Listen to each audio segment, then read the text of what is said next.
We're live and welcome to another episode of the Hometown Social Internet Marketing and E-commerce Town Hall. My name is Justin. I am your host. I'm also the founder and owner of Hometown Social. And today my sister and I, Katie, are going to go into more detail on our week in internet marketing and discuss some topics that we find relevant and helpful to our small business partners. Katie and I started Hometown Social a few years ago now almost, and the whole objective and reason for us starting the company was to work with small businesses and be a leading force for the change, good, and products we want the future to hold. So very happy to be a part of this whole podcast and fulfilling our mission. Wouldn't want to journey with anybody other than my incredible sister on this process. So Katie, welcome today, and I look forward to getting into some of our content and our topics.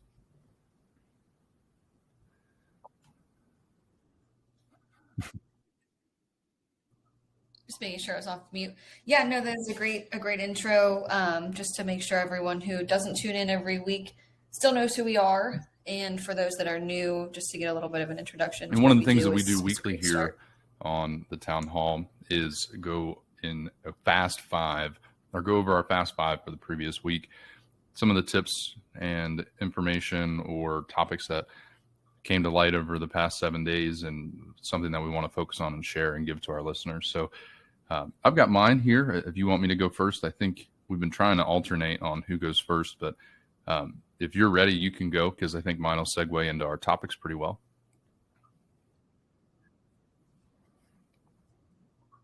Okay, I can kick it off then. Today, I want to start the Fast Five with just diving into advertising a little bit. This is going to be really specific to building advertising campaigns. So think Amazon, think Google ads, think Facebook ads, more so than, general marketing or advertising at whole or at large. So I've got some tips and tricks for success today. This is something I have to think about a lot when gearing up for the big retail holidays, but this is also something you should think about in general whenever you create a campaign. So this will be good for thinking about campaign structure and strategy. So I've got 5 tips and tricks I'm going to dive into. Number 1, compile a list of products you'd like to push. You definitely want to know before going into building a campaign what you want to choose and why you're choosing it. That kind of leads into the second point, which is to determine the nature and necessity of the strategy. A lot of times people will just say, we have to push products. We don't really know what the goal is or, what we're really looking to achieve. But you have to think, do you want more reviews on your listing? Do you want more sales? Are you pushing an item that's already really hot right now just to keep the momentum going? Do you need to move old inventory or sell through maybe a batch of your stock that has damages? You really need to focus on the necessity of the issue at hand in order to determine, what kind of steps you want to take to really push the sales for those products. So 1, come up with the list of products. 2, determine the strategy and the necessity. 3 is to determine your profit margins. That way, what kind of a budget you can propose for the ads, what kind of cost per click you'll need to look for in bid prices and things of that nature. Number 4, create a holistic approach. So don't forget, just because you sell on Amazon or Walmart, that off Amazon and Walmart ads do exist. Your Facebook and your Google campaigns are definitely still options. You can also opt in for a discount price or a sale price or a coupon. You don't have to just run an ad and kind of hope for the best. You can also drop the sale price, which is something you'll want to look at when you're determining profit margins, which was step 3 or tip 3. So that's why it's good to know, where you're in the red and where you're in the green. So you can determine if we're going to do a sales price on top of an ad budget, what the numbers really look like and what we can afford. And then number 5, confirm the plan with your client ahead of time and make sure everyone on the team knows what the plan is, because so many times, we've come up with a structure that we really like for coupons and for ad campaigns. And then, the day of, if somebody doesn't, test this out a few weeks ahead of time, if you've got something to troubleshoot, now you're really short for time. You might not get it, built before the start of, Christmas sales or whatever it might be. So definitely get it approved early, start talking about these things early, and actually build, whether it's a sale price or a coupon, build it early. If it's a campaign, build it early and put it on pause or draft, depending on what it's called in your native platform. But those are definitely some of the things that I look at when I'm planning for the entire Q4 strategy, or I think you just one mentioned individual a few campaign really key or one points coupon there, price. and I want to give you a chance to expand on the difference in campaigns based on the objective. So maybe talk more to the maybe talking about selling excess inventory or pushing a new product or defending your brand on one of the platforms. I really think there's some more to unpack there if you have anything specifically on your mind that you can reference from working with clients and gearing up for this next push. Yeah, absolutely. I'm glad you said that. I wasn't sure if we'd have time or not, but that's probably the most important of all of the tips and tricks throughout the Fast Five I just mentioned. So, just to review, it's determining the nature and necessity of the strategy. So, for for example, if you're looking to just push sales or push reviews, you just need a ton of traffic driven to the listing. So in order to do that, you might drop your price a little, make it look really attractive, and then go really broad with your targeting strategy, because you want everybody and their brother to start seeing it, whether they are already looking for your type of product or whether they are not. So think the broadest possible. Think maybe an auto campaign on Amazon, or some kind of an audience targeting campaign that's going to go for a general demographic versus we really want playing cards and we're going to target playing cards. Go way more broad than that. Go games. Go something, maybe if there's a category you can target for people who like to host events, things like that. So go really big and broad if you're just trying to push sales or trying to get more reviews, which entails more sales. If you are trying to push an item that's already hot, you want to go a little bit more specific. People are already looking for this item. Make sure you get lots of keywords that are related, lots of categories that are related, and keep it a little more slim. You might not even need to discount because it's already selling, really, really well. And so you want to benefit and capitalize off of the momentum there, and you don't need to lose any of the profit from, doing a sales price. So keep things a little slimmer there. If you want to move old inventory or sell through damaged stock, I definitely recommend doing a pretty steep coupon or discount if you can, because at this point it's dire to get through.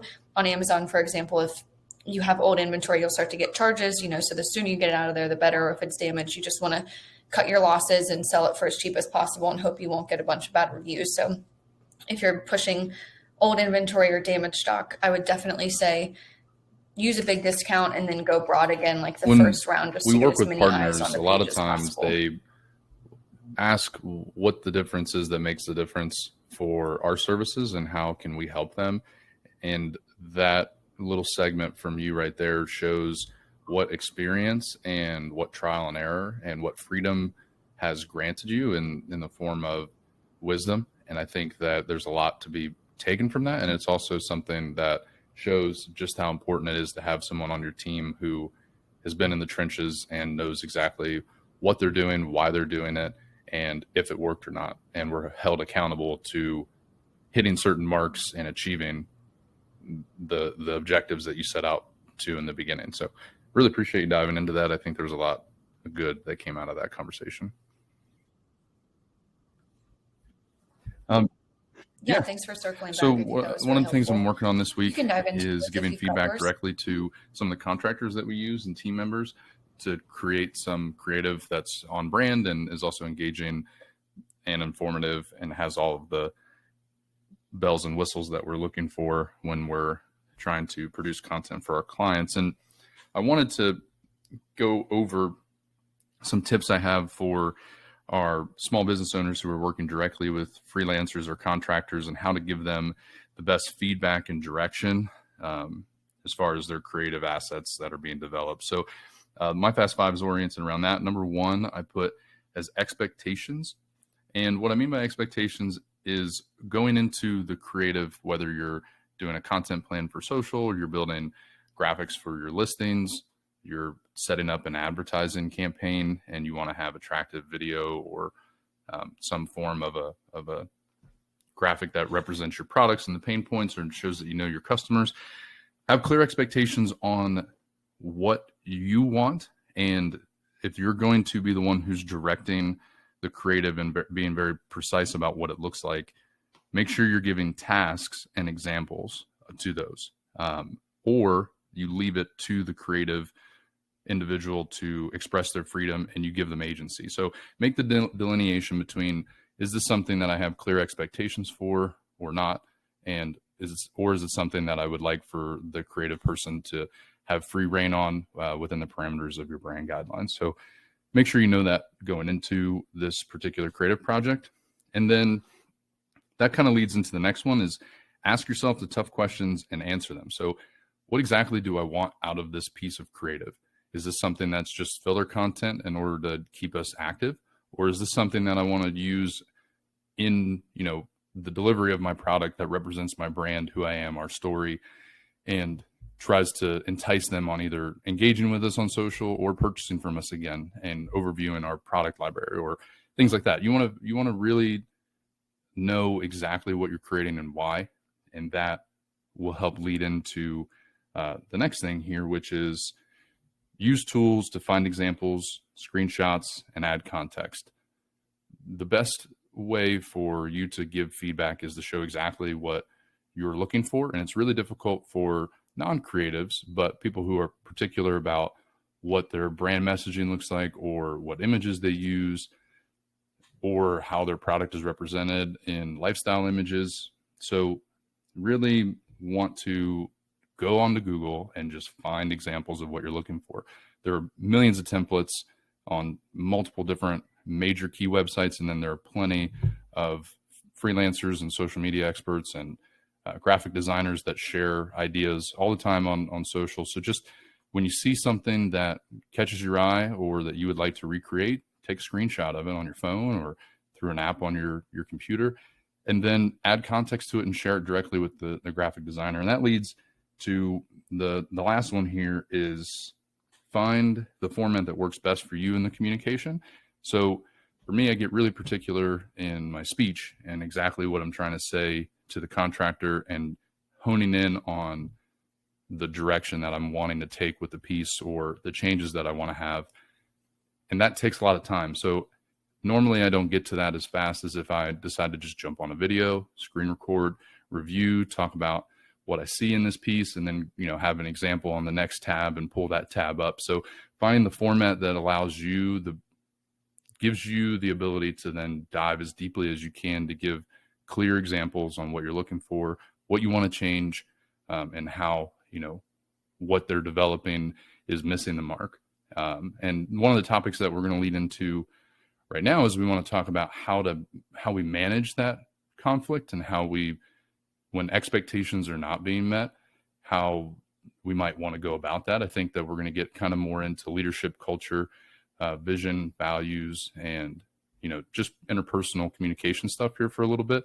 I think that's important, especially to remember going into this busy season that's about to happen, is to set the foundation for trust and knowing that the team is working on a common goal, and that just because there's hiccups or misses in the creative or in the design and development of campaigns, that you guys are all in it as a team, and that feedback needs to come from somebody who is known to be having the best interest of everyone at hand, right? So, if we kind of want to open the door, Katie, to that conversation and go back and forth. I know that you handle a lot of contractors in the space that you're in different facets. And if you want to talk maybe about how holding somebody accountable and how you go about that communicating with them, that would be a great little segue if you have anything that comes directly to mind.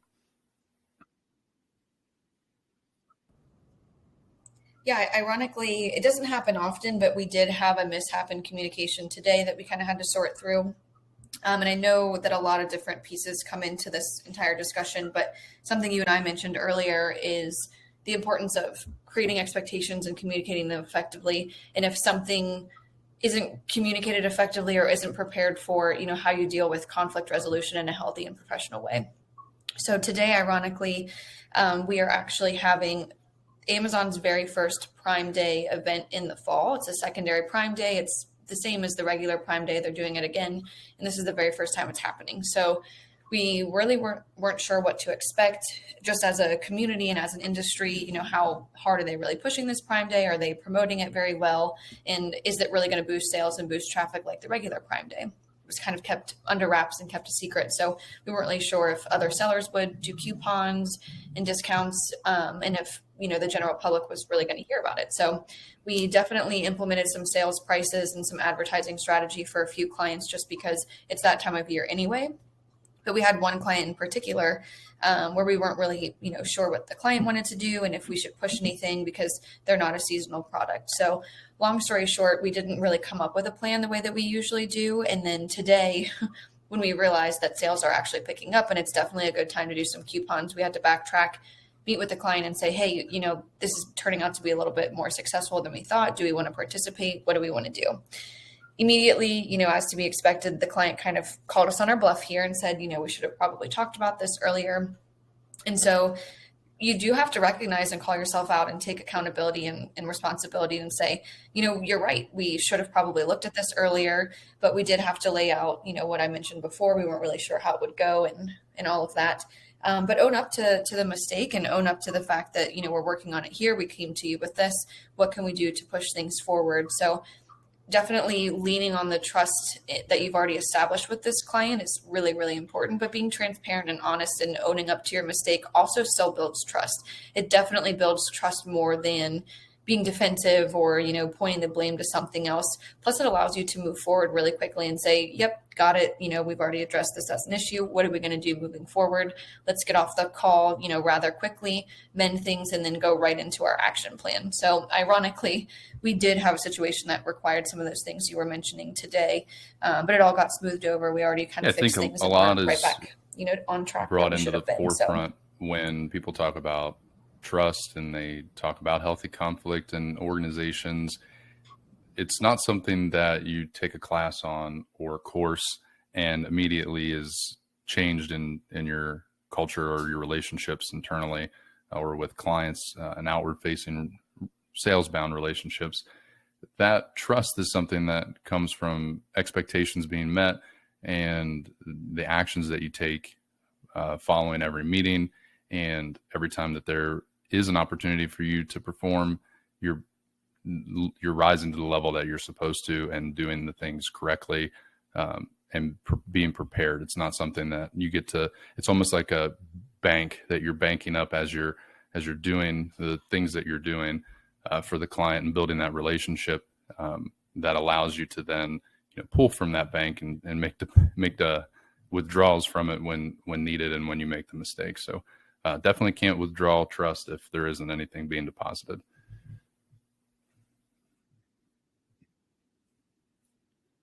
Yeah, I'm trying to get better about that. And I don't know how you do that other than to just practice. And like I said, bells and whistles earlier. And I was like, okay, that doesn't work. But I'm trying my best because one of our partners is extremely good at painting the picture of what he's trying to say. And that's actually where one of our core values comes from, which is just Hans and Chewy it. And taken at face value, you're like, what the hell? Hans and Chewy, what does that mean? And then you start to really break it down and unpack it. And you focus on, okay, that's resourceful. All right, that's know your role and do it to the best of your ability. And no matter what the opposition has, if it's a Death Star and you've got a raggedy old ship in the fleet, and you have to take on the imperial army, that you don't back down in the face of that extreme conflict and have a belief that you're going to win. And you really start to look at these analogies, and it really helps us get the picture of what's going on. So I'm trying my best to implement that and add it to my vernacular or my regular mannerisms. Now, yeah, I think we definitely hit that nail right on the head with talking about building trust and giving feedback and the importance of having a foundation based on, having a foundation of trust and what's it called when you credibility. Sorry, there you go. Trust and credibility to be able to lean into the healthy conflict and know that this is just merely a challenge to overcome in the grand scheme of the operation and the direction and the mission and the vision and the campaign. So I think we did a great job there. We probably should get a little tactical. If there's any questions that you may have for me, if not, I know I always have good questions for you. And we usually don't prepare for those, and you do a pretty good job of nailing it right on the head. So if you have anything that comes to mind, go ahead and ask. And if not, I've got something for you.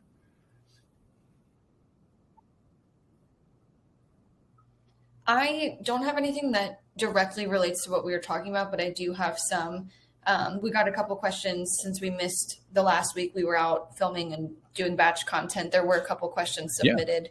If you wanted to, if you go got into one that there, at that's all, good. or if you've got something. I know we're gearing up. We just came back from our trip to Chicago to work with a client and do some content batching there for podcasts, and then also a product release.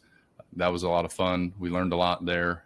You and I ended up becoming video and audio and lighting professionals in a matter of 5 hours. So, that's an example of Hans and Chewy is just take responsibility and ownership, know where we are, know the project, the scope, the budget that's associated with it, and where you can, and I'm going to say take cuts or shortcuts very, very loosely, but where you can find the value that you can bring to a project, knowing that we're trying to achieve something that we, are going to need to invest a lot of resources in certain areas, but where can we save some of the resources in order to invest and where it's going to make the biggest difference and impact.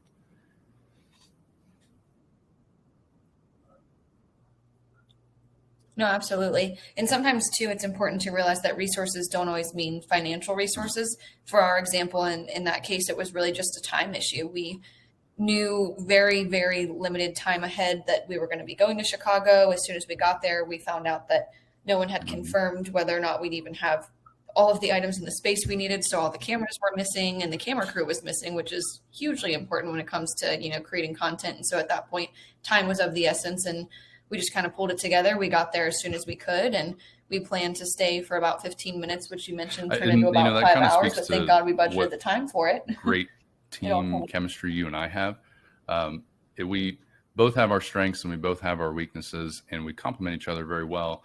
And that was a great example. Normally, I like to be more relaxed and laid back and, preparation, because I believe that we're going to rise to the occasion. And that doesn't mean that I don't like to prepare. It just means that I'm not going to go overboard and really overemphasize that phase of a project. And I think, Katie, you really like to make sure that you're going to have enough time to do the things the right way. And that's where your drive to prepare comes in. And so in my mind, I thought we'll just get there early, because I don't mind waking up early, but get into the studio at 6 o'clock, 7 o'clock to be ready for a 9 o'clock event makes sense to me. And you were like, no, let's fly in the day before. Let's make sure we get everything together. We'll get out there and we'll just get set up and that'll be fine. And that's, I think, a good example of how we balance each other out, because we were there and we were able to get it figured out and we had the time to get it set up perfectly rather than, making do with what we had and missing the mark by, 10, 15%. So I think that that's an example of know your team, know your strengths, know what's important, and definitely rely on others to show up and shine where they're supposed to. So. Yeah, absolutely. It's definitely good to prepare when you can, and if you can't, work on the fly. And I think a good mixture of that definitely happened. We did have a question submitted just specific to batch filming. And one of the viewers was wondering, what is the very first thing you do after batch filming? You've prepared, you've got all your questions ready, you go through actually creating the content. Yeah, that's a great question. What the heck do we do with all this video?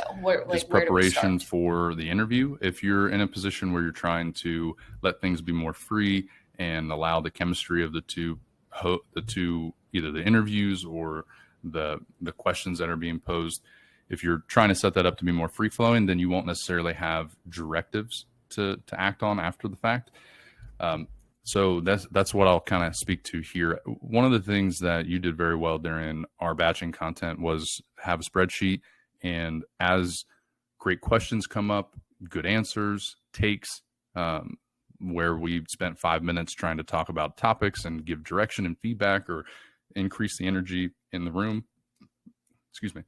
Those things are extremely helpful in post-production, because then what you have to do is watch all of this again, right? After we spent 5 hours filming, that doesn't mean that we're just done and that it's ready for final product, especially when you're newer at it and the thought leaders that you have are newer at the process too. We have to go back and watch. So the first thing that I do, since all of the different devices were separated from each other, we didn't get to do what we did last time, which was sit down and combine the audio and the video for the 3 different angles and put them on the same track, knowing that, okay, all of these are in Adobe. I can't remember the video tool. I can't remember the video tool. Anyway, all of them are laid out and connected together. So that would be what was normally first. But here we have to put them all in the same spot, and I have to send it over to my editor. But I have one angle that I watch all the way through. I take notes on that, and I clip it saying, okay, here you go, video editor, who I'm paying $100 an hour to. These are the clips that that we don't need at all. You don't even have to review. Just know that the 24-minute mark, we go on a tangent. We're not going to use from 24 minutes and 37 seconds all the way to 26 minutes and 42 seconds. So that saves him a lot of time. It also is something I'm already there and watching the video, so I can quickly and easily make those notes, saving us the time and money, and then setting us up for the complete interview or the whole process to be done in that first round of editing. So we'll have the different camera angles, we'll have the audio feeds set up correctly, and then when I watch it again, so normally I'll watch these videos 3, 4, sometimes even 5 complete times, depending on how the editing has to go back and forth. And those will then be in their final form that we can turn around and use on social as clips. So that whole process, the first thing you want to do is just get everything lined up and timed up, so that way you can then make your edits and your cuts and then piece apart that content, and then maximize your return on investment, because you are putting the time, the money, and the emphasis on these projects. So you want to make sure you get the most out of them.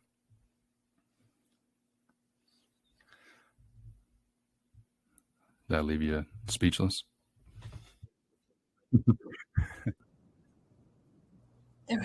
No, I didn't know if you had like another step after that. So the first couple of things you do is obviously link the video and the audio together. Since we've got different camera angles, the audio is only going through one of those camera angles, and so you have to match everything up, which makes sense.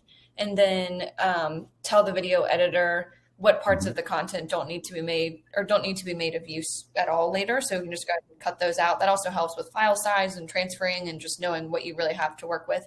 And then from there, I'm sure he starts to slice and dice and say, this is one complete segment you can use where they didn't make any errors and don't need to stop. And then this is one where he answers one full question. You can use that a million places. So you really start and when to you play are trying around to with how many different maximize ways you can the clip content that you've created, understand that there are going to be clips where you're going to take a minute segment, and there's going to be clips where you may have a few minute segments and you just want to use the whole 9-minute conversation back and forth. One of our interviews was between the president and the vice president of a company in IoT, and the two of them were talking about the moving processing to the edge and what that kind of does for the industry and the direction that we're going, and what that does with multi-sensor fusion and all of this data being aggregated and lowering the transmission costs of that to go back to the processor to get processed at on a different device. It can be processed right there at the edge. And 3 or 4 topics came up in that back and forth that were standalones, but then also now we've got the 9-minute clip of the back and forth of the whole conversation. And then now, like I said, we've got the question and answer for the other one. So make sure you don't shortcut, or you don't limit what content you can have by making expectations of you can't reuse this or reformat it or have it in a bunch of different ways. You can use this content however you want and freely pursue maximum pieces of content out of these blips of content. Yeah, I think that's actually where you get the most bang for your buck is you do these huge, bulk batch content sessions, and then you can even make LinkedIn posts just by a certain, one sentence phrase, and you can throw it over a cool image of them, and then you've got a quote from somebody, When you're so you making can really batch go from content the top all too, the way down and to the you're bottom with interviewing what you multiple create. thought leaders, and there are industry trends and topics that are not going anywhere, you want to make sure you ask the same questions to multiple different people, because you can also compile those together in an article, as well as taking the video clips and saying, here's what our lead product engineer brought up when asked this question, when maybe you're talking about facing and challenges that are associated with this new release of technology or something of those natures. But you definitely want to get you want to maximize, like I've said multiple times, maximize the amount of content you can get afterwards. So just kind of standardizing and routinizing the questions for the multiple thought leaders will help you, because you can compile those and use those however you seem fit in post-production, and you really get the most out of that content that way. I think one more point I want to make on that. How do I say this? Ooh. Yeah, never mind. I had a thought that I was going to go with, but I don't think it'll be. No, yeah, we're here at the end. We probably don't have Yeah, time to. You pushed it in there, yeah. So just to get in on some of Well, these, we really get on are a roll, and it's super hard excited. to Well, know what to say. let me rephrase that. Well, thank you guys for joining today and being a part of our conversation and sharing questions in the chat. Like always, we appreciate your participation and hope that you're taking value from these conversations. One of the things that we're excited for next week is that we're going to be in Ohio with our friends and family. So always remember what you do and why you do it and who you do it for, because those are the things that really matter in this life. So take your time. I don't know what I was going to say to wrap up, but we'll look forward to talking to you guys next week, and have a good rest of your week. See ya. Bye. Thanks for joining, guys. We'll see you next week.